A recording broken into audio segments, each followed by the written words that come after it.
Chemistry का first chapter जिसका नाम था हमारे आसपास के पदार्थ। और उस चैप्टर में इसके पिछले वाले वीडियो में हमने बहुत सारे प्रश्न और उत्तर किए थे और आज हम प्रश्न करेंगे 17 नंबर।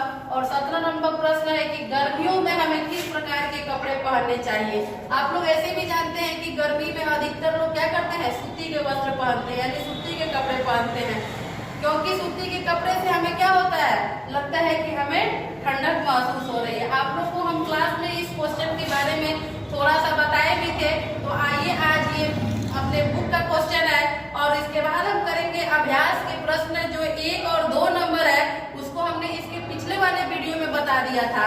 तो इसके बाद इस क्वेश्चन करने के बाद अभ्यास के जो प्रश्न है 3 नंबर, उसको हम लोग करेंगे। तब तक देखते हैं 17 नंबर प्रश्न को कि गर्मियों में हमें किस प्रकार के कपड़े पहनने चाहिए। गर्मियों में हमें हल्के तथा सूती कपड़े पहनने चाहिए, इतना तो हम लोग जानते हैं, लेकिन क्यों पहनना चाहिए इसके बारे में हम लोग नहीं जानते हैं। क्योंकि शारीरिक प्रक्रिया के कारण गर्मियों में हमें अधिक पसीना आता है। शारीरिक प्रक्रिया के कारण, जैसे कि गर्मी के दिन में तापमान ज्यादा होता है तो ऑलरेडी हमारा शरीर क्या होता है, हमारे शरीर से पसीना अधिक निकलता है।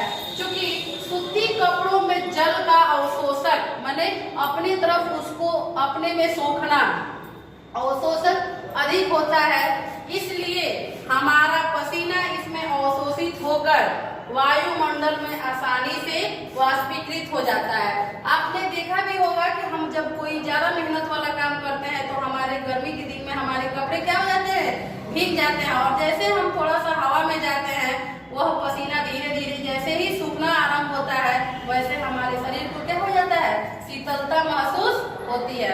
इसके बाद था अभ्यास के प्रश्न जो 3 नंबर है। 1 और 2 प्रश्न हमने इसके पिछले वीडियो में बता दिया था। तो निम्नलिखित अवलोकनों हेतु कारण लिखे। अब देखिए कारण क्या लिखना है। ये नेफ्थलीन, नेफ्थलीन क्या है, एक पदार्थ है, जैसे कपूर है वैसे ही क्या है, नेफ्थलीन भी एक पदार्थ है।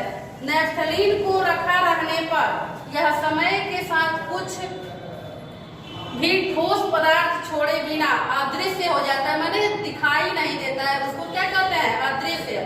तो इसका उत्तर है कि नेफ्थलीन एक ऊर्ध्वपाती पदार्थ है। देखिए यहाँ ऊर्ध्वपाती, ऊर्ध्वपाती का मतलब क्या हुआ कि वैसे पदार्थ जो बिना द्रव में परिवर्तित हुए सीधे गैस में परिवर्तित हो जाते हैं, वैसे पदार्थ को हम लोग क्या कहते हैं, ऊर्ध्वपाती पदार्थ कहते हैं। तो नेफ्थलीन भी क्या है, नेफ्थलीन भी एक ऊर्ध्वपाती पदार्थ है और वह ठोस अवस्था से सीधे गैस यानी कोष्ठ में बिना द्रव बने माने ठोस से सीधे गैस में परिवर्तित हो जाता है, अतः कोई अवशेष नहीं बचता। इसलिए हम लोग नेफ्थलीन को या कपूर को ऐसे ही खुले में नहीं छोड़ते हैं। इसमें का बी नंबर है कि हमें इत्र, इत्र माने होता है सेंट, उसको कहिए, हमें इत्र की गंध बहुत दूर बैठे हुए भी पहुंच जाती है। ऐसा क्यों? हमने क्लास में आप लोगों को बताया था कि अगर किसी एक कमरे में हम अगरबत्ती को जला देते हैं तो उस अगरबत्ती का सुगंध उस पूरे कमरे में फैल जाती है। और ऐसा क्यों होता है? तो अगरबत्ती की जो सुगंध है वायु में क्या हो जाती है, विसरित हो जाती है, यानी यहाँ पे विसरण प्रक्रिया काम करता है और उसी विसरण प्रक्रिया के माध्यम से वह अगरबत्ती का सुगंध हमारे नाकों तक पहुँच जाती है। तो आइए इस बी का हम उत्तर लिखते हैं ऊपर, और इस क्वेश्चन को आप लोग अपने कॉपी में लिख लीजिए और नोट्स बनाते रहिए। आइए हम देखते हैं उस प्रश्न को कि हमें इत्र की गंध बहुत दूर बैठे हुए भी पहुंच जाती है, ऐसा क्यों होता है?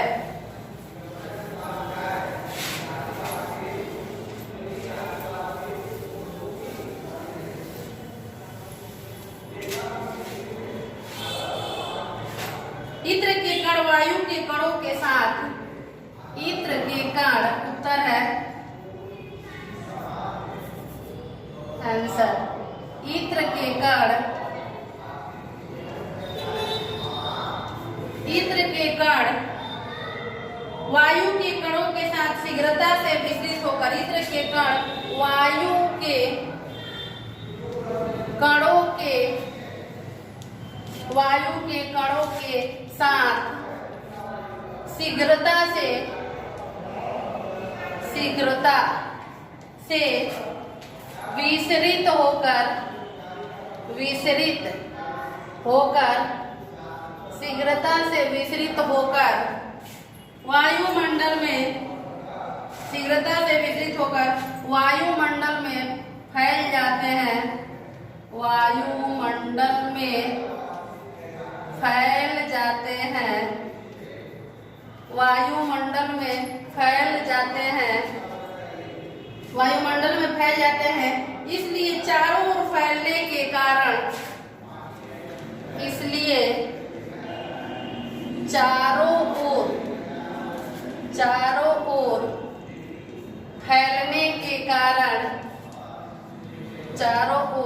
फैलने के कारण इत्र की गंध हमें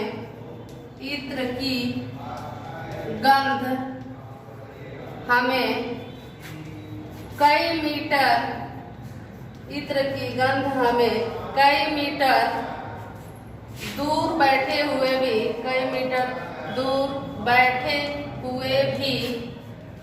भी पहुंच जाती है।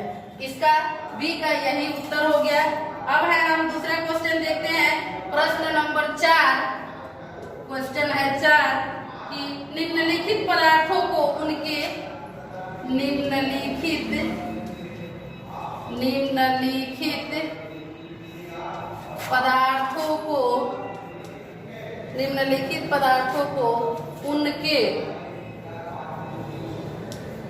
उनके कणों के बीच बढ़ते हुए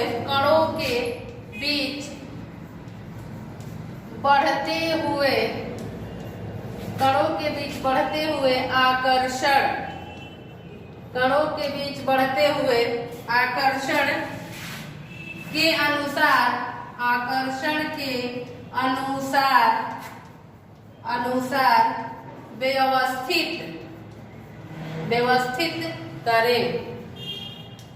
व्यवस्थित करें।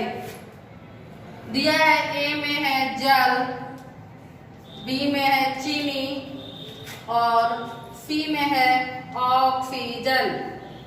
देखिए क्वेश्चन, देखिए आप क्या कर रहा है। क्वेश्चन से ही आपको समझ में आ जाएगा।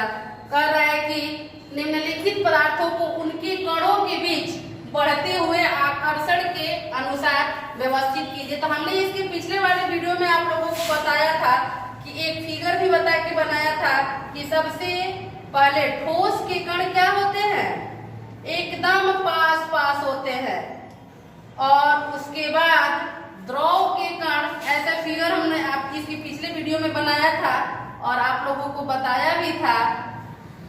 द्रव के कण ठोस की अपेक्षा थोड़े से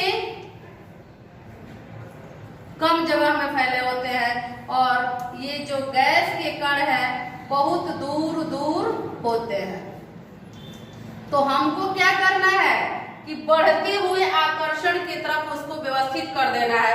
तो सबसे कम आकर्षण किसमें होता है, पहले यहाँ है ये गैस, ये है द्रव और ये है ठोस।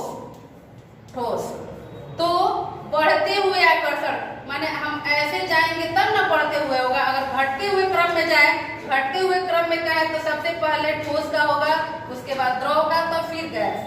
तो हमको करना है बढ़ते हुए क्रम में दर्शाना है। तो बढ़ते हुए क्रम में सबसे पहले क्या है, ऑक्सीजन। इसका उत्तर होगा ऑक्सीजन। ऑक्सीजन क्या है जी, गैस है, इसलिए इसके कण अत्यधिक दूर होते हैं। उसके बाद होगा जल। जल क्या है, द्रव है, इसके कण उसकी अपेक्षा थोड़ा सा समीप होते हैं। और इसके बाद जो चीनी है, ठोस है, उसके कण एकदम पास होते हैं। तो उसको हम देखिए सजा दिए हैं ऑक्सीजन, जल और चीनी। ऐसे ही इस प्रश्न का उत्तर होगा। उसके बाद हम देखते हैं प्रश्न संख्या 5। प्रश्न संख्या 5 है कि निम्नलिखित तापमानों पर निम्नलिखित तापमानों पर जल की भौतिक अवस्था निम्नलिखित तापमानों पर जल की भौतिक अवस्था क्या होगी? जल की भौतिक अवस्था क्या होगी? आइए देखते हैं इसमें क्या दिया हुआ है। ए में है 25 डिग्री सी, बी में है 0 डिग्री सी और सी में है 100 डिग्री सी। और किस चीज का? निम्नलिखित तापमानों पर, माने ये और ये निम्नलिखित 3 तापमान है पर जल की भौतिक अवस्था क्या होगी? तो 25 डिग्री सी पे जल की भौतिक अवस्था क्या होगी? 25 डिग्री सी पर जल की अवस्था द्रव अवस्था में होगी। आइए हम एक एक करके सबको समझ लेते हैं कि 25 डिग्री सी पर पानी, 25 डिग्री सी पर पानी द्रव अवस्था में होगा, द्रव अवस्था में होगा। बी है 0 डिग्री सी, 0 डिग्री सी पर पानी ठोस अवस्था में होगा, पानी ठोस अवस्था में होगा, क्योंकि ठोस अवस्था में होगा क्योंकि 0 डिग्री सी पर जल जम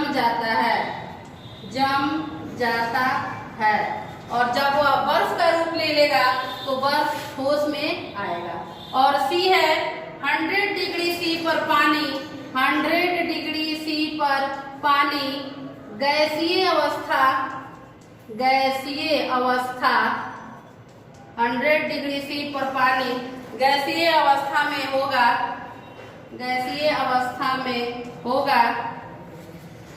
क्योंकि 100 डिग्री सी पर 100 डिग्री सी पर पानी वाष्प बन जाता